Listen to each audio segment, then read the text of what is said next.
အေးတကယ်ချင်းနေဒီနေ့နေမနေ့စားကြွိုက်လားငါဒီမနေ့တော့အလုပ်တွေပုံနေရတယ်ကော်ဖီမပိုင်တော့လုံးဝမလုပ်ချင်တော့ဘူးတော်တော်ဒေါင်းနေအေးစားပြီးတော့အိုက်တယ်ငါဒီနေ့ငါလက်ဖေးတောက်ဖို့ပြင်ထားတယ်ဒါပေမဲ့လောတယ်အလုံးများနေလို့လက်ဖေးတောက်တော့နည်းနည်းအောင်မေ့တယ်နင်ပြောမှတတိယအေးငါလည်းတခုခုမေ့ရင်တော့ကော်ဖီမတောက်ရတော့မေ့တာပဲဖြစ်မှာပဲငါဒီနေ့ကမေးစရာလေးလေးရှိတယ်ကျမရဲ့ပြည်ထဲอืมမှာအမေများတဲ့မိကုံးလေးပဲဟေးတယ်ဟာယုံ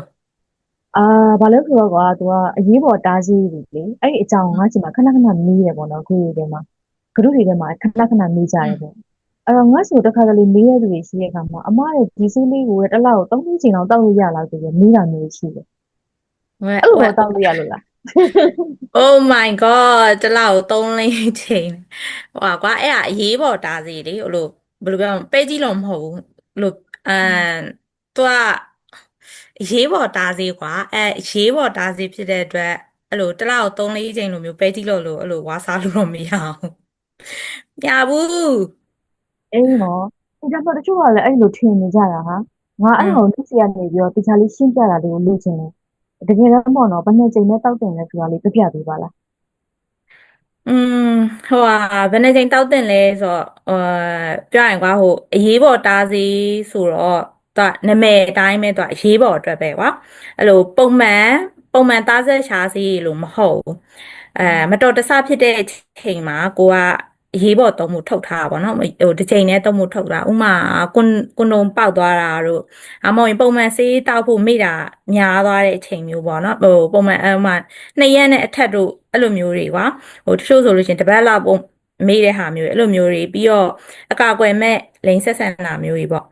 အဲအထူးသဖြင့်ကွာဒီ emergency OCP ကမှုခင်း case တွေ rape case တွေမှာဆိုလို့ရှိရင်ဒီဟာကိုတောက်ဖို့အရန်အရေးကြီးရယ်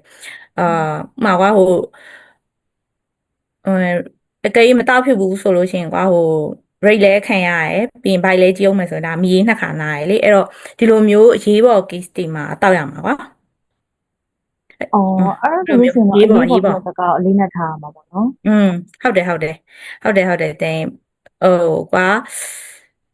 ဒီစွမ်းနာလိုမျိုးကွာဟိုတစ်လထဲမှာ2 ချိန် 3 ချိန်တောက်တာမျိုးဆိုလို့ရှိရင်ဒါလုံးဝအာမပေးဘူးဘာလို့လဲဆိုတော့ဒီဆေးတွေမှာဟော်မုန်းပမာဏအများများတယ်ပုံမှန်ထက်ကိုအများကြီးပိုများတယ်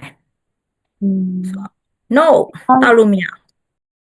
ဟုတ်လားငါလည်းသိထားတာကအဲ့အရေးပေါ်တားဆီးမှာပါတဲ့ဟော်မုန်းတက်ကပုံမှန်ဆေးတွေထက်15ဆအောင်ပိုများတယ်လို့သိထားတယ်ဟုတ်တယ်အဲဒါကြောင့်မို့ तू ကအဲ့လိုမျိုးခဏခဏတောက်လို့ရှရင်ခဏကိုယ်ထဲမှာရှိရဲ့ငကိုဟော်မုန်းစနစ်ကိုသူကထိခိုက်တယ်ကွာอืအဲ့လိုมယာတီလာတာတွေမှတ်မှန်တာတွေအဲ့လိုမျိုးအကုန်ဖြစ်ကုန်တာပြီးရင်อืဆေးတောมက်ပြီးရင်တစ်လလုံးသွေးဆင်းတာတော့ဒါမှမဟုတ်ရင်လုံးဝမလာတော့တာမျိုးအဲ့လိုမျိုးဖြစ်နိုင်တယ်ဟုတ်အဲ့ဒါဆိုလို့ရှိရင်ငါနောက်တစ်ခုသိထားတာကအဲ့ဒါတောက်ကြည့်သွားလို့ရှိရင်လည်းပြုတ်အန်တာတို့ခေါင်းမူတာတို့လည်းဖြစ်တတ်တယ်လို့သိထားတယ်อืมဟုတ်လားဟုတ်တယ်တိုင်ဖြစ်တတ်တယ်အဲ့တော့ဟော်မုန်းတက်ပမာဏများတာဟိုပုံမှန်တော့မှဒီတားစီကိုဆက်တောက်ခြင်းဆိုလို့ရှိရင်အဲ့လိုနည်းနည်းမူးတာမျိုးဖြစ်တတ်တယ်လေ အာဒါကကြတော့ emergency ကြတော့အရန်လဲပိုများတယ်ပေါ့နော်အဲဒါမဲ့ဟိုတစ်ခုတီးဖို့လိုတာကွာဒီ emergency OC ပေးကဒီကိုဝင်ရနိုင်တဲ့ဟာကိုရှော့ချပေးနိုင်တယ်ဆိုပေမဲ့ तू ကလည်း100%မတားနိုင်ဘူးအာဥပမာကွာအဲကိုကမျိုးဥကြွေထားပြီးသားချိန်မျိုးမှာဆိုရင်ဒီ emergency OC ပေးတောက်လို့လည်းမရဘူးပြီးတော့ကိုတောက်တဲ့ချိန်ကအဲ82နာရီကျော်သွားလို့ရှိရင်လည်းဒီဆေးရဲ့အာနိသင်အရန်လျော့သွားပြီကွာအဲ့လိုမျိုးမှာဆိုရင်ဒီဆေးဟိုဒီဆေးနဲ့ငါတားနိုင်တယ်ဆိုပြီးတော့အဲ့လိုဟိုတားယုံကြည်ထားလို့တော့မရဘူးပေါ့နော်อืมอืมအဲ့ဒါဆိုတော့ငါ့ဆီမှာအမေများတို့မိကုန်းကိုလည်းညွှန်ပြန်ပေးရမှာပဲอืมအဲ့ဆိုရင်တစ်လကိုဘယ်နှစ်ချိန်တောက်နေရလဲပေါ့อืม အဲ့ဒီမိကွန်းကိုယ်တိုင်ကတော့မှားနေရပါတော့เนาะအဲဘာလို့လဲဆိုတော့အဲ့လိုတွက်ပြီးတောင်းရမယ်စီမဟုတ်တဲ့အတွက်ပေါ့အဲ့တော့အကြံပေးချင်တာက emergency OC ပေးကိုဒီတစ်နှစ်မှာ1 ချိန် 2 ချိန်ထပ်ပို့မတောင်းနဲ့ကွာอืအဲ့ဒါมကိုသတိထားဖို့လိုအပ်တယ်အဲอ๋อဟုတ်ပြီအဲ့ဒါဆိုရင်တော့ပိုရှင်းသွားပြီပေါ့နော်တကอืมယ်လို့တရားကငါ့ကိုအရေးပေါ်တားဆီးမချခဏတောက်နေရတယ်လို့ဆိုရင်တော့ဘယ်လိုလုပ်ပြောပြရမလဲအဲတော့မကြာခဏတောက်နေရင်တော့အရေးပေါ်အခြေအနေမဟုတ်တော့ အဲ့လိုမျိုးဆိုရင် तू ကပုံမှန်တားဆေးကိုပြောင်းတောက်ဖို့လိုနေပြီပေါ့ပုံမှန် OC ပေးတောက်မလားဒါမှမဟုတ်ရင်ကိုကဆေးတောက်ရတာမေးတတ်တယ်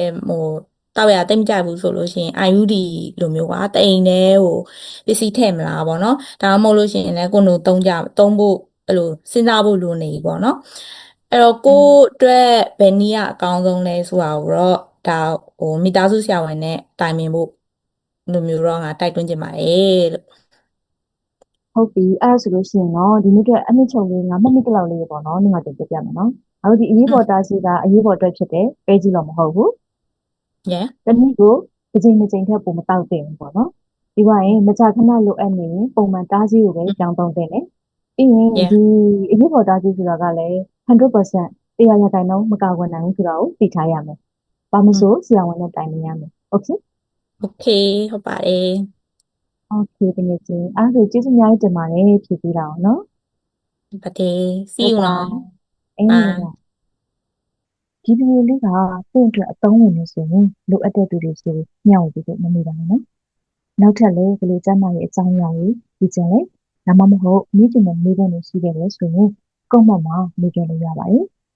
ကျမတို့ကအတက်နိုင်ဆုံးပြန်လည်ဖြေကြားပေးသွားမှာဖြစ်ပါတယ်အားလုံးပိုင်းကျန်းမာရေးဒီဆိုင်ကြပါရှင်